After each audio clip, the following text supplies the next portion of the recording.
The dark side of your personality that silently controls your life.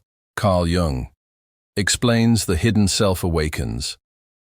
Have you ever caught yourself doing something and wondered, why did I just do that? You smile at someone's success, yet deep inside you feel anger. You promise to stay calm, but one word triggers you like a firestorm. You say you've moved on, but one memory keeps haunting you. Carl Jung would say, it's not you who's acting, it's the hidden self. The dark side of your personality that quietly pulls the strings while you believe you're in control. And until you face it, it will keep writing your story without your permission. What if I told you that your greatest enemy isn't out there? It's within you, living silently, feeding on the parts of you you refuse to see. Jung called this entity the shadow. And according to him, ignoring it is the reason why your life feels stuck, conflicted, and secretly painful. The birth of the shadow. From the moment you were born, you began learning what was acceptable. Be kind. Be polite. Don't get angry. Don't cry. Every time someone told you who you should be, another piece of who you truly are got pushed into the dark. That darkness didn't disappear. It became your shadow.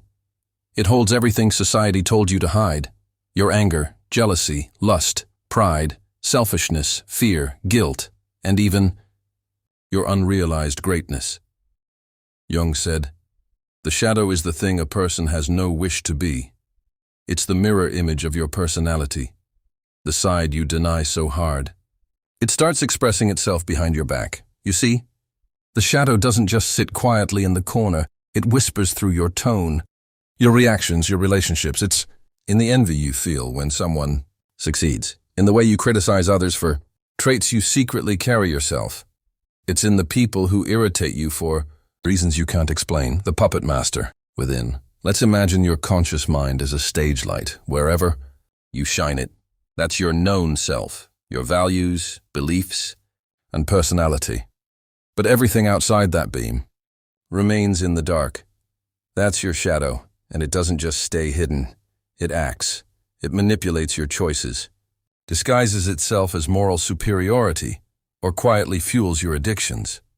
Ever noticed how some people always attract the same kind of toxic partner? Or repeat the same mistakes over and over again? That's not coincidence.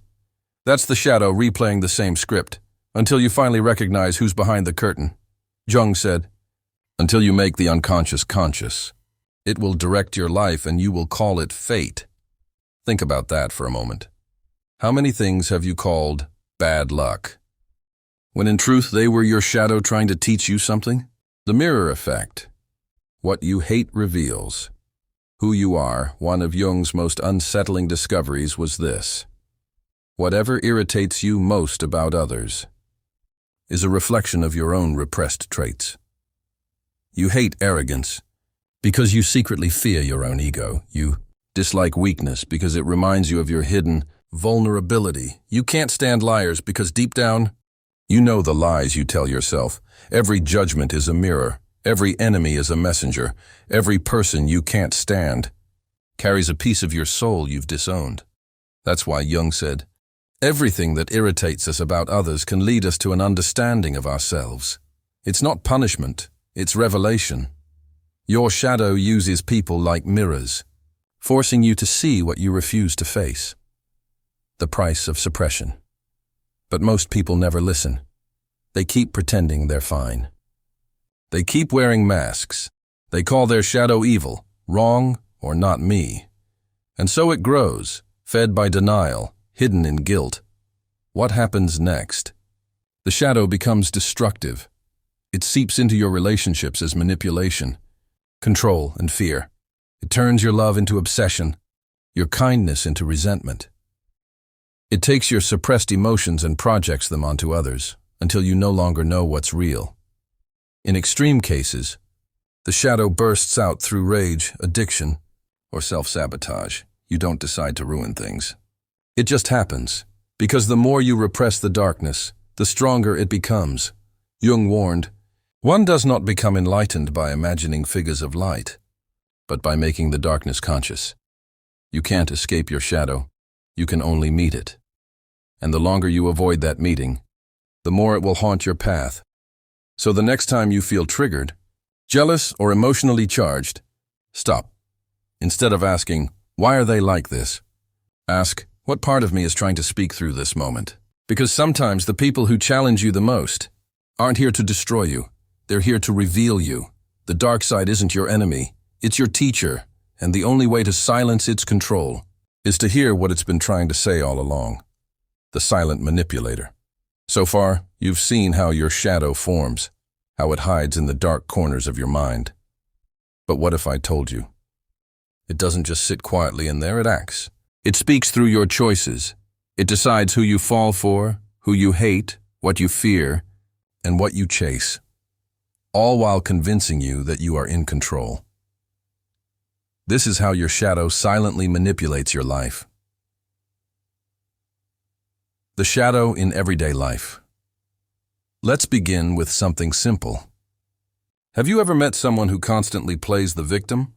They blame everyone for their misfortunes, parents, friends, society, but never themselves. Jung would say, this person's shadow carries deep anger and resentment. But since they've denied those feelings, the shadow flips the script. It makes them see the world as the villain, so they never have to face their own rage or think of the perfectionist, the one who demands flawlessness, not just from others, but from themselves. Underneath that obsession with control often hides a shadow full of fear. Fear of being unloved, unworthy, or unseen. Then there's the nice person who never says no. Always helpful, always smiling, yet secretly exhausted and bitter. Their shadow holds unexpressed anger, the anger they've buried under politeness. And when it finally bursts out, it shocks everyone. You see, your shadow doesn't disappear when ignored. It rewrites your identity. It hides inside your habits, your attractions, your dislikes. Every time you say, I don't know why I did that, it's your shadow showing you who's really pulling the strings. Projection. The shadow's favorite trick, Carl. Jung believed one of the shadow's greatest powers is projection. When we can't handle a truth about ourselves, we project it onto someone else. Let's say you have hidden jealousy you refuse to admit. You'll start seeing arrogant or unfair people everywhere, because your shadow is reflecting that jealousy outward. You accuse others of what you secretly carry. You see the world not as it is, but as your shadow paints it. That's why certain people instantly irritate you. They mirror parts of you that you've buried. That coworker who brags? Maybe you envy their confidence, that friend who's reckless. Maybe you've suppressed your own wild side, that person who's lazy. Maybe you're terrified of your own desire to rest. The shadow projects itself into the outer world so you'll finally notice it, but most people never do. They just blame, gossip, and judge, never realizing they're fighting their own reflection. The shadow in relationships. Relationships are where the shadow loves to play the most, because in love, our defenses are down, we open ourselves up, and suddenly, our hidden sides rush out. You might fall in love with someone who completes what's missing in you. The calm soul is drawn to the passionate one. The nurturer is drawn to the rebel. But as time passes, the very traits that once attracted you begin to irritate you. Why? Because your shadow is involved. At first, it idealizes the other person. It projects your unlived potential onto them. But once reality sets in, the same shadow that made you fall in love now begins to resent, criticize, and attack. Jung called this the shadow dance between lovers. It's not love that fades, it's the illusion breaking apart. And unless you confront your own darkness, every relationship becomes another battlefield for your unconscious. That's why people repeat the same painful patterns, falling for the same kind of partner, enduring the same heartbreak, making the same mistakes. It's not coincidence. It's the shadow saying, you still haven't learned, the collective shadow. But Jung didn't stop at the individual. He warned that entire societies can fall under the control of a collective shadow when nations suppress their own guilt, greed, or fear. That energy doesn't vanish. It returns in destructive ways, through violence, hate, and corruption. We see it in history again and again. wars born from moral superiority. Persecution masked as righteousness. Jung wrote after witnessing World War II, "The greatest danger to mankind comes not from nature, but from the dark side of our own souls." He believed that if humanity continues denying its collective shadow, it would eventually consume itself. And if you look closely at today's world, the online hate, the polarization, the cancel culture, the obsession with being right, you can still see the shadow, whispering beneath the surface of civilization, the mask and the monster to survive in society. We all wear a mask. Jung called it the persona, the side of us we show to the world. It's the image you project, the polite, controlled, likable version of yourself. But here's the trap. The more perfect your persona becomes, the darker your shadow grows, because everything your mask can't allow gets buried behind it. You act humble, but the shadow hides your hunger for power. You act confident, but the shadow carries your deep insecurity. You act kind, but your shadow hoards your suppressed anger. The greater the light, the darker the shadow it casts. That's why people who seem flawless often break down in secret, because their darkness has been starving for air. Jung warned, "The brighter the light, the darker the shadow. Your persona may win you admiration, but your shadow holds your authenticity, and until you face it, you'll keep living half a life, one side loved, the other feared. So if you ever wonder why your life feels like a loop, why the same arguments, same failures, same emotions keep returning, look beyond what's visible, because it's not fate. It's your shadow trying again and again to get your attention, and once you finally stop running, you'll realize the shadow was never trying to destroy you. It was trying to bring you home, the integration, making peace with your darkness. So far, you've seen the shadow's birth and how it manipulates your life. But Carl Jung didn't want us to fear the shadow. He wanted us to understand it, because hidden within that darkness lies your greatest power. He believed that integration, not suppression, is the true path to wholeness, and once you integrate your shadow, life begins to transform from the inside out. The moment of realization. The journey begins with one simple, terrifying moment. You stop blaming the world. You stop blaming your parents, your ex, your past, your luck, and you whisper to yourself, maybe. It's me. That single moment, when you stop running, is the beginning of self-awareness. It's not weakness. It's the start of real strength. Because awareness doesn't fix the shadow, but it brings light into the cave. And once light enters, the monster begins to lose its shape. Jung said, "Until you make the unconscious conscious, it will direct your life, and you will call it fate." To make the unconscious conscious, you must dare to look at yourself, without filters, without excuses, without fear. Ask yourself, what emotions do I refuse to feel? What parts of myself do I judge or hide? What do I criticize in others most harshly? Each answer is a door to your shadow. The courage to confront. Meeting your shadow isn't a comfortable experience. It's raw and humbling. You'll see jealousy you denied, anger you buried, desires you repressed. But remember, the shadow is not evil, it's misunderstood. It's the part of you that wanted love but was told it was too much. The part that wanted to speak but was told to stay silent. The part that wanted to shine but learned to dim its own. Light integration means listening without judgment. When a dark emotion surfaces, don't run. Don't label it bad, ask it, what are you trying to tell me? That simple question transforms chaos into wisdom. Because every dark impulse hides an unmet need, an unlived potential, or a buried truth. Anger might be asking for boundaries. Jealousy might be showing you your hidden desires. Fear might be reminding you of what truly matters. When you treat your shadow with curiosity instead of shame, you begin to reclaim your lost energy. The mirror practice, one of Jung's most powerful exercises, is what modern psychologists call shadow work. Journaling. It's simple but life-changing. Whenever you feel triggered by someone, write down what exactly bothered you about them, then ask, is there any part of me that does this too, openly or secretly? You'll be surprised. The shadow reveals itself in the moments you least expect. in jealousy, in criticism, in superiority, even in guilt. Once you identify it, you don't need to fight it, just acknowledge it.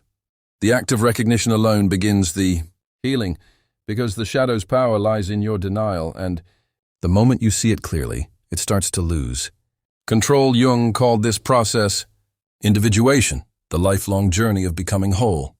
By uniting your light and your darkness, he said, there is no coming to consciousness without pain. But that pain is sacred. It's the price of becoming real. The gift inside the darkness. Here's the paradox Jung discovered.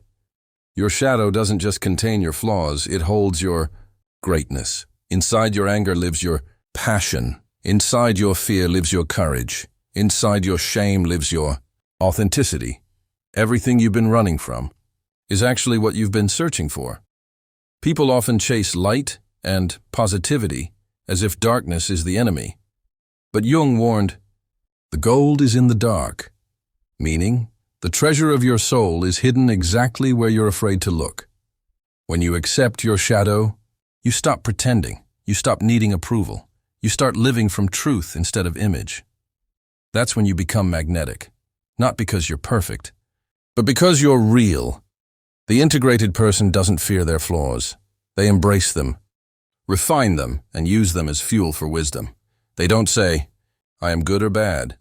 They say, I am whole. The rebirth of the self. Integration isn't the end, it's a rebirth. Once the shadow becomes conscious, you no longer react blindly. You start choosing your responses instead of being ruled by impulses. You stop chasing people to fill your emptiness because you've made peace with your own company. You stop fighting for validation because you've accepted the parts of yourself you used to hide. You stop seeking light outside because you've discovered it burns brighter inside the dark. This is what Jung called the self, the center of your psyche, where all opposites, light and dark, good and bad, conscious and unconscious, finally meet in balance. He believed this union is what every soul unconsciously seeks, not perfection, but wholeness. Signs, you're integrating your shadow. When you start doing the inner work, you'll notice changes. You react less and reflect more. You feel emotions deeply, but they don't control you. You can admit your flaws without shame. You start forgiving others because you understand yourself. You feel grounded, not in constant war with who you are. That's the moment the strings break. The shadow no longer pulls your life from behind the curtain because you've brought it into the light and made it a part of your strength. The final message, so, what is your shadow trying to tell you? Maybe that you've outgrown the mask you wear. Maybe that your anger isn't a curse. It's your voice wanting to be heard. Maybe that your jealousy isn't hate. It's a map toward what your heart truly desires. Maybe your fear isn't weakness. It's your soul's way of reminding you that you care. The shadow doesn't seek destruction. It seeks acknowledgement. It doesn't want control. It wants connection. When you embrace your shadow, you don't become darker. You become deeper. You don't lose your light. You find it in places you never thought it could exist. Jung's ultimate warning was never about evil. It was about ignorance. He said, knowing your darkness is the best method for dealing with the darkness of other people. When you integrate your own shadow, you stop projecting, stop fighting, stop pretending. You become conscious, and in that consciousness, you take back your life. The darkness you fear isn't here to destroy you. It's here to free you. Because only when you've walked through your own shadow do you finally understand the light. Carl Jung didn't just teach psychology. He offered a mirror for the human soul, and if you dare to look deeply enough into that mirror, you won't just find your shadow, you'll find yourself.